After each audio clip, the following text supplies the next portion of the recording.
Have you been in that situation where you have planned extensively and then you're doing your product demos? You feel that the demo is going really well. After the demo, there is sudden radio silence. You don't get to hear any feedback, any challenges, any objections, no way forward, nothing. It's just that all of it fell on deaf ears. Here's the brutal truth. You are losing out on a lot of prospects simply because you are feature dumping. You heard it right. You are simply feature dumping. If you have to succeed, you have to stop this feature dumping and simply follow a 3-step process that I am going to share with you to ensure that you don't lose that convertible prospect ever again. Honestly, I can empathize with you. I have been there myself. I used to be like the king of feature dumping. I used to go into demos planning each and every feature, every button, every drop down that there is available to show and present to the customer.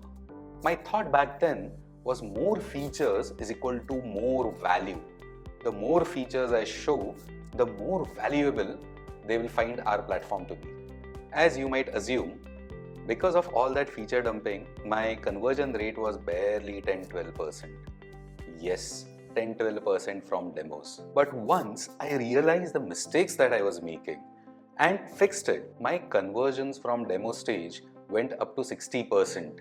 Where if you have been through a good demo, I am more than likely to convert 60% of those into my paying customers, and not just paying customers, high paying SaaS customers. This framework has helped several founders crack the demo code, impress their prospects and close more deals.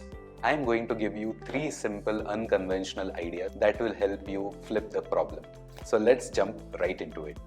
You have probably seen advice like focus on the benefits, not the feature, tailor your demo to their requirements, their needs, ask discovery questions first. All that is important, but it's still at a very surface level. My approach is different. We are going to go one level deep and work on those psychological triggers that help prospects sell to themselves. It will help you turn features into stories that stick and create a sense of urgency without being pushy. Strategy number 1. The problem amplification method. Before starting the demonstration, invest time in showing them their current problem and how it can go 10x worse if not attended to urgently. For example, if you're selling a CRM, instead of, let's say, starting with, hey, our CRM can do everything in an automated fashion, it uses AI, etc., you can always start off with a story. For example, imagine it's Q4. You are working on closing all the possible deals because you're still 20% short of your quota, and at the end of the quarter you realize that you missed a very important opportunity, let's say a 100k upsell or renewal. You missed it out because there was some mismatch in the date, some data, or worse even, your data was lying on 5 different platforms and no clue how this slipped. Isn't that going to really hurt the business, especially at the end of the quarter when you're already down by 20%? This is the kind of story, this is the kind of business case that makes sense. Make their problem feel 10x worse if they are not fixing the challenges now. There is scientific reasoning also behind this. UCLA studies show that loss aversion is 2.5 times more powerful than potential gains.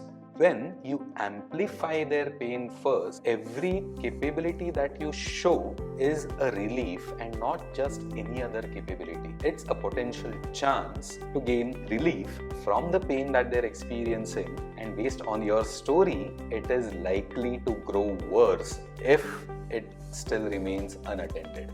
Strategy number 2, the one use case rule. Before your demo, ask yourselves, what is the single most important capability and use case that they are looking to solve?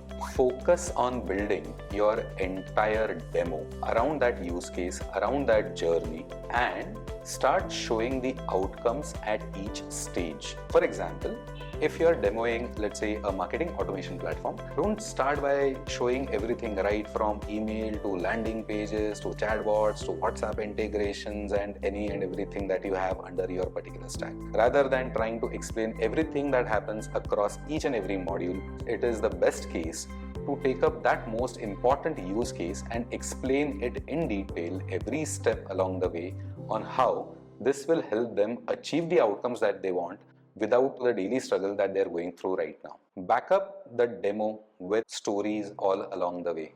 Going by the previous WhatsApp example, you could also say that, hey, there was this customer, Mr. Suresh, who was going through a similar business challenge of having a lot of people write to them on WhatsApp, but they were not able to respond in time. That is where they were losing out customers. Now, with the latest automations, the customers get responses within a few seconds, ensuring that they get the relevant information when they need it the most and when they are likely to make that purchase the most. With this simple shift, they were able to bring the conversion rate from 6% to 9%. Now, this imagine happening across 100,000 daily visitors and you are getting 3,000 more orders just because you are able to respond in time and help them convert. This conversion alone of daily 3,000 customers is more than enough to pay for the entire application for the year. With this, you have both the use case, the pain point, the outcome, and now by adding the dollar value, you can also create this as a ROI use case that once this problem is handled in a specific way with your guidance, with your support, the possible upside could be XX dollars. Objective is to make the prospect imagine how this would work in their system and the kind of benefits that they would be able to derive once things are sorted with your help. See, the one thing to remember, the psychological principle is choice overload kills decisions. I'll repeat, choice overload kills decisions. When you show them too many features, too many capabilities, they are going to lose their attention. They are going to get confused. When they see one powerful solution that is solving the biggest, most critical problem, they are more likely to act than going through 100 features minus the story, minus the personalization, minus the priority. That is where they are going to lose interest barely a few minutes into the presentation. Strategy number 3, the future state visualization. End every demo by having them describe their future, not you, their future success with their imagination. Here's the framework for you. Based on what you have seen, imagine it's 6 months since you have implemented our solution. It's a Tuesday. Walk me through how does your day look like? What all problems have disappeared? After this, stay silent. Let them paint the story of their own success, their own imagination. Why this works? When prospects verbalize their own success, they are creating mental ownership. Neuroscience research shows that when we imagine future scenarios in our mind in detail, our brains are likely to treat them as more likely to happen scenarios or something that is more likely to happen. Here's an implementation tip. Take notes when they're talking and read them back to them in your follow-up. However, if you encounter a situation where they are finding it really difficult to imagine, then my friend, there is something that has been left out during the discovery phase. I have given you the framework that has helped me to improve my close rates from barely 10-12% to good 60% plus.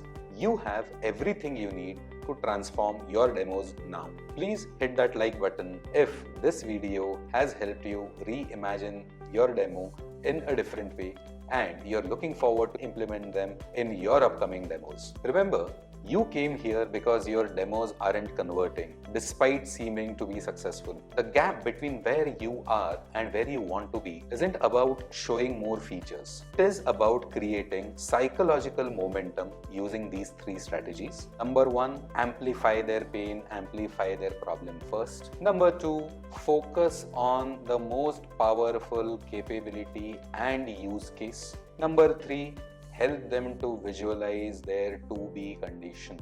Stop feature dumping, start solution selling, start consultative selling. Now go ahead, and convert those engaged prospects into closed deals. Do not forget to like, subscribe, and hit the bell icon so that you can stay updated whenever I release more content that will help you sell faster, better, and more.